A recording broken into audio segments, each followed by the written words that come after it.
ఆ తర్వాత 1997లో నెరుక్కునేర్ సినిమాతో వెండితెరపై ఎంట్రీ ఇచ్చారు. 10 ఏళ్ల కష్టం. సినీ కుటుంబం నుంచి వచ్చినప్పటికీ సినిమాల్లోకి రాగానే సూర్యకు విజయం దక్కలేదు. తనకంటూ ప్రత్యేక గుర్తింపు తెచ్చుకోవటానికి దాదాపు 10 ఏళ్లు కష్టపడ్డారు. 2001లో నందా సినిమాతో బ్రేక్ వచ్చింది.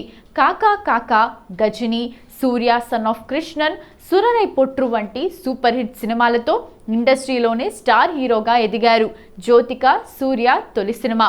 సూర్య జ్యోతికను కలిసిన సమయంలో ఆమె అప్పటికే తమిళ్లో స్టార్ హీరోయిన్గా రాణిస్తున్నారు.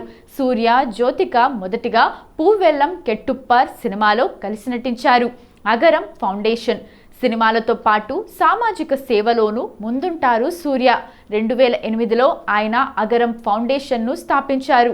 ఈ ఫౌండేషన్ ద్వారా పేద విద్యార్థులకు విద్యను అందించడంతో పాటు అనేక సేవా కార్యక్రమాలను నిర్వహించారు.